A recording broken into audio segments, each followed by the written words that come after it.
అల్పపీడనంతో ఉత్తరాంధ్రలో భారీ వర్షాలు కురుస్తున్నాయి. ఈ నేపథ్యంలో రానున్న 2 రోజుల్లో కూడా భారీ వర్షాలు కురిసే అవకాశం ఉన్నట్లు అధికారులు చెప్పుకొస్తున్నారు. అయితే శ్రీకాకుళం, విజయనగరం, పార్వతీపురం, మన్యం, విశాఖ, అనకాపల్లి, అల్లూరు జిల్లాలో ఇప్పటికే వర్షం కురుస్తున్నట్లు కూడా తెలుస్తుంది. ఉత్తరాంధ్ర జిల్లాలో భారీ వర్షాలు కురిసే అవకాశం ఉన్నట్లు అధికారులు చెప్పుకొస్తున్నారు. మత్స్యకారులు కూడా వేటకు వెళ్లొద్దని, ఆదివారం వరకు కూడా వేటకు వెళ్లొద్దని హెచ్చరికలు కూడా జారీ చేశారు. ఈ నేపథ్యంలో మా ప్రతినిధి రాజు లైవ్ లో సిద్ధంగా ఉన్నారు. వారిని అడిగి మరిన్ని విషయాలు తెలుసుకుందాం. ఎస్ రాజు, చెప్పండి, అక్కడ పరిస్థితి ఎలా ఉంది? రానున్న 2 రోజుల్లో కూడా భారీ వర్షాలు కురిసే అవకాశం ఉందని కూడా అధికారులు చెప్పుకొస్తున్నారు. దీనిపైన పూర్తి డీటెయిల్స్ ఏంటి? నైరుతి బంగాళాఖాతంలో ఏర్పడినటువంటి ఈ తీవ్ర అల్పపీడనం ప్రస్తుతం అయితే కొనసాగుతున్నటువంటి పరిస్థితి ఉంది. అటు శ్రీకాకుళం నుంచి నెల్లూరు వరకు మొత్తం సముద్ర తీర ప్రాంతాల్లో ఉన్నటువంటి అన్ని ఉమ్మడి జిల్లాల్లో కూడా ఈ వర్షం కొనసాగుతుంది. ముఖ్యంగా భారీ వర్షాలు కురిసే అవకాశం ఉందని వాతావరణ శాఖ అధికారులు అయితే తెలియజేస్తున్నటువంటి పరిస్థితి అయితే కనిపిస్తుంది. ముఖ్యంగా ఉదయం నుంచి కూడా అటు ఉత్తరాంధ్ర జిల్లాలకు సంబంధించి అన్ని ప్రాంతాల్లో కూడా వర్షాలు కురుస్తున్నటువంటి పరిస్థితి కనిపిస్తుంది. ఒక పక్క విశాఖపట్నంలో ఉదయం నుంచి కూడా ఎడతెరిపి లేకుండా వర్షం కురుస్తున్నటువంటి పరిస్థితి ఉంది. దీంతో అటు వాహనదారులతో పాటుగా స్కూళ్ళకి, కాలేజీలకు, అదేవిధంగా ఉద్యోగాలకి వెళ్తున్నటువంటి వాళ్ళు, వ్యాపారస్తులు అనేక మంది కూడా ఈ వర్షానికి తీవ్ర ఇబ్బందులు పడుతున్నటువంటి పరిస్థితి కనిపిస్తుంది. రాష్ట్ర వ్యాప్తంగా ముఖ్యంగా చూస్తే ఈ అగ్నేయ బంగాళాఖాతంలో, ఈ నైరుతి బంగాళాఖాతంలో ఏర్పడినటువంటి ఈ అల్పపీడనం తీవ్ర అల్పపీడనంగా మారడం, అటు ముఖ్యంగా తమిళనాడు సమీపానికి ఇవి కదలికలు ఉన్నా కూడా దీని ప్రభావం ఎక్కువగా ఆంధ్రప్రదేశ్ మీద ఉంటుంది అనే వాతావరణ శాఖ అధికారులు గత 3 రోజుల నుంచి చెప్తున్నటువంటి పరిస్థితి కనిపిస్తుంది. ముఖ్యంగా ఈ అల్పపీడనం ఏర్పడినప్పుడు దీనికి దక్షిణ కోస్తా జిల్లాలో అయినటువంటి ఉమ్మడి నెల్లూరు, ఉమ్మడి ప్రకాశంతో పాటుగా చిత్తూరు, తిరుపతి జిల్లాలకు భారీ వర్ష సూచనలు ఉంటాయని తెలియజేసినటువంటి పరిస్థితి ఉంది. ఇది అలా తీవ్ర అల్పపీడనంగా రూపాంతరం చెందిన తర్వాత దీని ప్రభావం మొత్తం అంతా కూడా కోస్తాంధ్ర, ఉత్తరాంధ్ర జిల్లాల మీద ఎక్కువగా పడుతున్నటువంటి పరిస్థితి కనిపిస్తుంది. ముఖ్యంగా అటు శ్రీకాకుళం, విజయనగరం, పార్వతీపురం, మన్యం జిల్లా, విశాఖపట్నం, అనకాపల్లి, అదేవిధంగా అల్లూరు సీతారామరాజు జిల్లా, కోనసీమ జిల్లా, కాకినాడ జిల్లా, ఏలూరు జిల్లా, తూర్పుగోదావరి జిల్లా, ఈ జిల్లాలలో భారీ వర్షాలు కురిసే అవకాశం ఉందనేది వాతావరణ శాఖ అధికారులు అయితే తెలియజేస్తున్నారు. అదేవిధంగా ఎన్టీఆర్ జిల్లా, కృష్ణా జిల్లాలతో పాటుగా అటు గుంటూరు జిల్లా, పశ్చిమ గోదావరి జిల్లాకు సంబంధించి ఒక మోస్తరు వర్షాలు కురుస్తాయని తెలియజేస్తున్నటువంటి పరిస్థితి కనిపిస్తుంది. అటు నెల్లూరు, అదేవిధంగా ఉమ్మడి ప్రకాశం, అనంతపురం జిల్లా, అన్నమయ్య జిల్లా, చిత్తూరు, తిరుపతి జిల్లాల్లో భారీ వర్షాలు కురుస్తాయని అధికారులు అయితే తెలియజేస్తున్నటువంటి పరిస్థితి ఉంది. ఇప్పటికే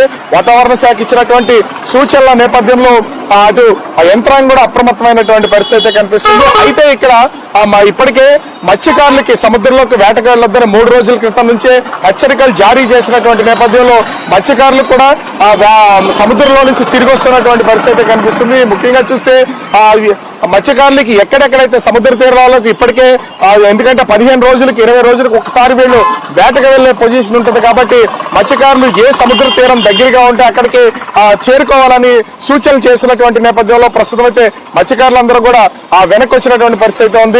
బోట్లన్నింటినీ వాళ్ళు జట్టీలకి కట్టేసి ప్రస్తుతం అయితే ఉన్నటువంటి పరిస్థితి ఉంది. గడిచినటువంటి 2 నెలల కాలం నుంచి కూడా మత్స్యకారులకు ఇదే పరిస్థితి ఎదురవుతుంది.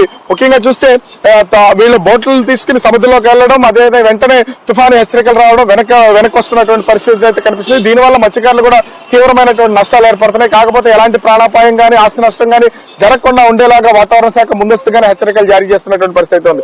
ఇక అటు ప్యాడీకి సంబంధించి ముఖ్యంగా వరి సాగు అటు శ్రీకాకుళం నుంచి నెల్లూరు వరకు ఉన్నటువంటి అన్ని జిల్లాల్లో కూడా వరి సాగు ఎక్కువగా జరుగుతుంది. ఇప్పటికే హార్వెస్టింగ్ చేయడానికి సిద్ధంగా ఉన్నటువంటి పరిస్థితి ఉంది. పంట చేతికి వచ్చినటువంటిది అయితే ఉంది. చాలా వరకు కోతలు కోసి పండ్ల మీద ఉన్నాయి. కొంతమంది నూర్పులు చేస్తున్నారు. ఆ కళ్ళల్లోనే ధాన్యం కూడా ఉన్నటువంటి పరిస్థితి ఉంది. రోడ్ల మీద ధాన్యం ఆరబోస్తున్నటువంటి పరిస్థితి ఉంది. ఇలాంటి నేపథ్యంలో ఈ వర్షాలు, అంటే సాధారణ వర్షాలు కురిస్తే కొంతవరకు ధాన్యాన్ని ప్రొటెక్ట్ చేసుకునే అవకాశం ఉంటుంది. కానీ భారీ నుంచి అతి భారీ వర్షాలు కురుస్తాయని ఈ జిల్లాలకి వాతావరణ శాఖ హెచ్చరికలు జారీ చేసినటువంటి నేపథ్యంలో ఇప్పుడు రైతులు తీవ్రమైనటువంటి ఆందోళనతో ఉన్నటువంటి పరిస్థితి ఉంది. 6 నెలల నుంచి పంట పండిస్తున్నటువంటి రైతులు ఒక్కసారిగా పంట చేతికి వచ్చినటువంటి సమయంలో ఈ వర్షాలు కురుస్తున్నటువంటి భారీ వర్షాలు కురుస్తున్నటువంటి నేపథ్యంలో కొంత ఆందోళన వ్యక్తం చేస్తున్నటువంటిది అయితే ప్రస్తుతం అయితే కనిపిస్తున్నటువంటిది అయితే ఉంది. ఇప్పటికే అటు నిజాంపట్నం, విశాఖపట్నం, కాకినాడ, మచిలీపట్నం, ఓడరేవులకి ఇప్పటికే 3వ నెంబర్ ప్రమాద హెచ్చరిక అయితే జారీ చేసినటువంటి పరిస్థితి కనిపిస్తుంది. అయితే ముఖ్యంగా చూస్తే ఈ వర్షాలకు సంబంధించి తీవ్రమైనటువంటి ఇబ్బందులు అయితే రైతులు ఎదుర్కొనే అవకాశం అయితే కనిపిస్తుంది. ఇప్పటికే వాతావరణ శాఖకు సంబంధించినటువంటి అధికార యంత్రాంగం కూడా సాధారణ వర్షాలు మోస్తరు వర్షాలు కురుస్తాయని ముందస్తుగా అనుకున్నా కూడా భారీ నుంచి అతి భారీ వర్షాలు కురుస్తాయని హెచ్చరికలు జారీ చేసినటువంటి నేపథ్యంలో రైతాంగం తీవ్రమైనటువంటి ఇబ్బందులు ఎదుర్కొనే అవకాశం అయితే కనిపిస్తుంది. ఈ నేపథ్యంలో ప్రస్తుతం మనం విజువల్లో కూడా చూస్తున్నాం.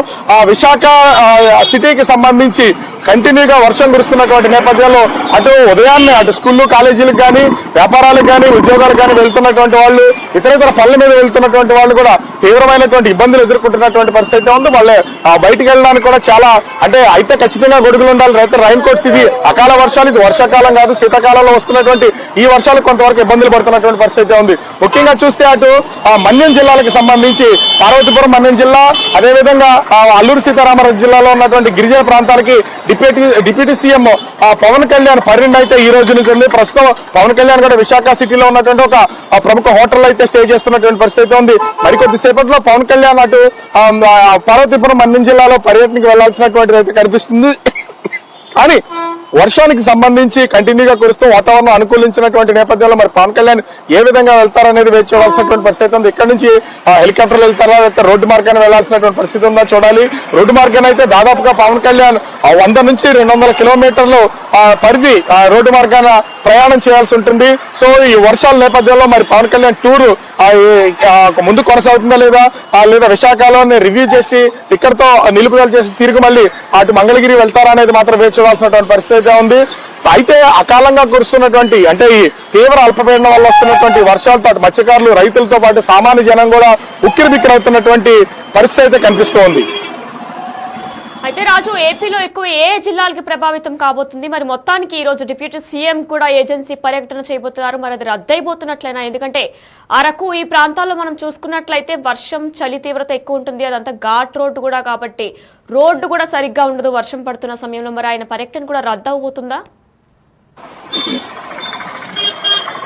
ముఖ్యంగా వాతావరణ శాఖ హెచ్చరికలు జారీ చేసినటువంటి వాళ్ళు శ్రీకాకుళం, విజయనగరం, అదేవిధంగా పార్వతీపురం మన్యం జిల్లా, ముఖ్యంగా చూస్తే అటు అల్లూరు సీతారామరాజు జిల్లాలకి, విశాఖపట్నం జిల్లాకి, ఇటు అనకాపల్లి జిల్లా ఉత్తరాంధ్రాకి సంబంధించినటువంటి పూర్తి స్థాయిలో భారీ నుంచి అతి భారీ వర్షాలు కురుస్తాయని చెప్తున్నటువంటి పరిస్థితి కనిపిస్తుంది. సో ఈ భారీ వర్షాలు కురుస్తున్నటువంటి నేపథ్యంలో పవన్ కళ్యాణ్ అటు డిప్యూటీ సీఎం గా తొలిసారి ఏజెన్సీ ప్రాంతాల పర్యటనకు అయితే వెళ్తున్నారు. అక్కడ కూడా అటు పార్వతీపురం మన్యం జిల్లాకి వెళ్ళినా కూడా అక్కడ ఘాట్ రోడ్లు కొంచెం తక్కువగా ఉంటాయి కాబట్టి సాధారణమైన రోడ్లు కాబట్టి ప్రయాణం అనేది వాహనాల వల్ల ఏ విధమైనటువంటి ఇబ్బంది ఉండదు. కానీ అటు అల్లూరు సీతారామరాజు జిల్లాలో ఉన్నటువంటి అరకు కానీ ఇతర ప్రాంతాలకు వెళ్తే ఖచ్చితంగా ఘాట్ రోడ్ లో ప్రయాణం చేయాల్సి ఉంటుంది. అది కొంత ఇబ్బందికర వాతావరణం. అటు ముఖ్యంగా చూస్తే తెలంగాణ ప్రాంతం నుంచి ఇటు విజయనగరం వరకు కలుపుతున్నటువంటి ఈ ఘాట్ రోడ్ లో ఉన్నటువంటి రోడ్డు ఇప్పుడు రోడ్ వైండింగ్ కూడా జరుగుతుంది. ఆ రోడ్ లో ప్రయాణం చేయాలంటే కొంత ఇబ్బందికర వాతావరణం ఉంది. సో వర్షాల్లో దృష్ట్యా ఇప్పటికే పవన్ కళ్యాణ్ కి అధికారులు అయితే ఒక నివేదిక ఇచ్చినటువంటి పరిస్థితి ఉంది. నివేదిక ఆధారంగా పవన్ కళ్యాణ్ తన టూర్ ని ముందుకు కొనసాగిస్తారా లేదా ఇక్కడితోనే నిలుపుదల చేస్తారా అనేది మాత్రం తెలియాల్సి ఉంది. అయితే అధికారులు మాత్రం ఇప్పటికే పవన్ కళ్యాణ్ దగ్గర ఉన్నటువంటి నేపథ్యంలో పవన్ కళ్యాణ్ ఈ జిల్లాలకు సంబంధించి రివ్యూ నిర్వహించి వెళ్లే అవకాశం అయితే కనిపిస్తుంది. కానీ ఓవరాల్ గా ఈ తీవ్ర అల్పపీడనానికి సంబంధించి అటు రాయలసీమ జిల్లాల్లో ఉన్నటువంటి చిత్తూరు, తిరుపతి, అనంతపురం, అన్నమయ్య జిల్లాలతో పాటుగా దక్షిణ కోస్తాలో ఉన్నటువంటి ఉమ్మడి నెల్లూరు జిల్లా, అదేవిధంగా ప్రకాశం జిల్లాలు, ముఖ్యంగా చూస్తే ఇటు ఉత్తరాంధ్ర ప్రాంతానికి సంబంధించి మొత్తం ఉత్తరాంధ్ర ప్రాంతంలో ఉన్నటువంటి 3 ఉమ్మడి జిల్లా శ్రీకాకుళం, విజయనగరం, విశాఖపట్నంతో పాటుగా అటు కోనసీమ, అంబేద్కర్ జిల్లా, ఏలూరు జిల్లాకి భారీ వర్షం సూచనలు వాతావరణ శాఖ ఇప్పటికే అలర్ట్ చేసినటువంటి నేపథ్యంలో మరి ఏ స్థాయిలో వర్షాలు పడతాయనేది తెలీదు. కానీ ఇప్పటికే రాత్రి నుంచి కూడా విశాఖలో కంటిన్యూగా వర్షం కురుస్తుంది. ఈ రోజు ఉదయం నుంచి ఎడతెరిపి లేకుండా మోస్తరు వర్షం కురుస్తుంది. ఇదే విధంగా వర్షాలు కురిస్తే ఖచ్చితంగా కొన్ని ప్రాంతాల్లో వరదలు వచ్చే అవకాశం అయితే ఉంది. కానీ ఇప్పటికే పిడుగులు పడేయడం కానీ లేదా ఫ్లడ్స్ వస్తాయనేది కానీ వాతావరణ కేంద్రం నుంచి ఏ విధమైనటువంటి హెచ్చరికలు జారీ చేయనటువంటి నేపథ్యంలో భారీ వర్షాలకు మాత్రం ఖచ్చితంగా ఈ వరి రైతులు మాత్రం తీవ్రమైనటువంటి ఇబ్బందులు ఎదుర్కొనే అవకాశం ఉంటుందని చెప్తున్నారు. అదేవిధంగా కృష్ణా జిల్లాలో ప్రస్తుతం ఈ రోజు సీఎం చంద్రబాబు పర్యటన ఉన్నటువంటి నేపథ్యంలో ధాన్యం కొనుగోలు కేంద్రానికి సంబంధించి ప్రారంభోత్సవం చేయనటువంటి నేపథ్యంలో అక్కడ తడిసిన ధాన్యానికి ఏ విధమైనటువంటి మద్దతు ధర ఇస్తాం లేదా ధాన్యం తడిసినా కూడా రైతులు ఎవరు కూడా భయపడాల్సిన పని లేదు, ఇబ్బంది పడాల్సిన పని లేదనే ప్రకటన ఏమైనా చేస్తారనేది వేచి చూడాల్సినటువంటి పరిస్థితి కనిపిస్తుంది. మొత్తానికి ఈ అతి అల్పపీడనం అనేది అన్ని వర్గాలకు సంబంధించినటువంటి వాళ్ళకి ప్రస్తుతం అయితే ఆందోళన కలిగిస్తున్నటువంటి పరిస్థితి అయితే కనిపిస్తుంది వినయన. మారే అవకాశం ఏమైనా కనిపిస్తుందా? అల్పపీడనం తుఫాన్గా ఏమైనా మారబోతుందా? అంటే ఇప్పటి వరకు మాత్రమే అల్పపీడనం తీవ్రమైనటువంటి అల్పపీడనంగా రూపాంతరం చెందినట్లుగా వాతావరణ శాఖ అధికారులు అయితే తెలియజేస్తున్నారు. ఇది వాయుగుండంగా గానీ తుఫానుగా గానీ తీవ్ర తుఫానుగా గానీ మారుతుందనేది ఇప్పటి వరకు వాతావరణ శాఖ అధికారుల దగ్గర ఏ విధమైనటువంటి సమాచారం లేదు. దీనికి తోడు ఐఎండి సంబంధించి భారత వాతావరణ శాఖ దగ్గర కూడా శాఖ కూడా ఏ విధమైనటువంటి ప్రకటన చేయలేదు.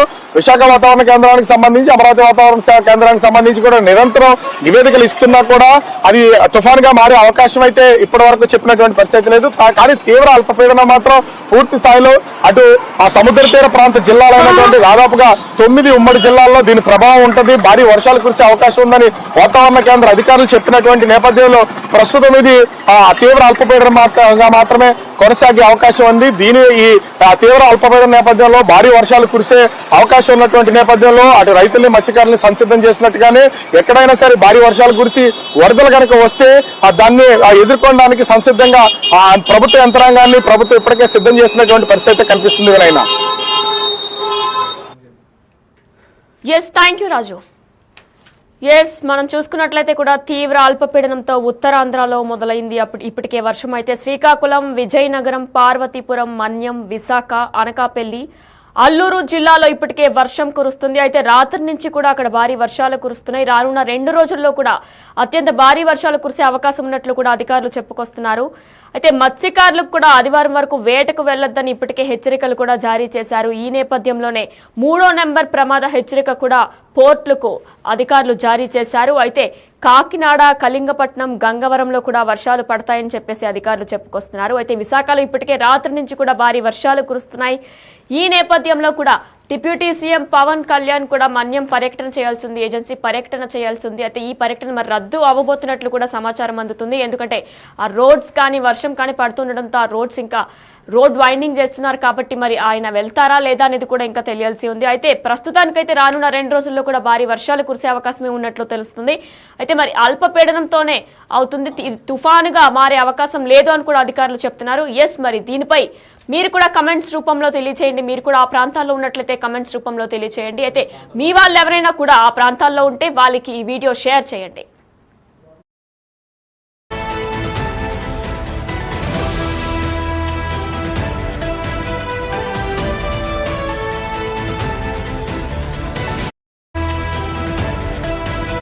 Welcome to big TV digital live. Breaking news చూస్తున్నాం మనం. తీవ్ర అల్పపీడనంతో ఉత్తరాంధ్రలో భారీ వర్షాలు కురుస్తున్నాయి. ఈ నేపథ్యంలో రానున్న 2 రోజుల్లో కూడా భారీ వర్షాలు కురిసే అవకాశం ఉన్నట్లు అధికారులు చెప్పుకొస్తున్నారు. అయితే శ్రీకాకుళం, విజయనగరం, పార్వతీపురం, మన్యం, విశాఖ, అనకాపల్లి, అల్లూరు జిల్లాలో ఇప్పటికే వర్షం కురుస్తున్నట్లు కూడా తెలుస్తుంది. ఉత్తరాంధ్ర జిల్లాలో భారీ వర్షాలు కురిసే అవకాశం ఉన్నట్లు అధికారులు చెప్పుకొస్తున్నారు. మత్స్యకారులకు కూడా వేటకు వెళ్లొద్దని, ఆదివారం వరకు కూడా వేటకు వెళ్లొద్దని హెచ్చరికలు కూడా జారీ చేశారు. ఈ నేపథ్యంలో మా ప్రతినిధి రాజు లైవ్ లో సిద్ధంగా ఉన్నారు. వారిని అడిగి మరిన్ని విషయాలు తెలుసుకుందాం.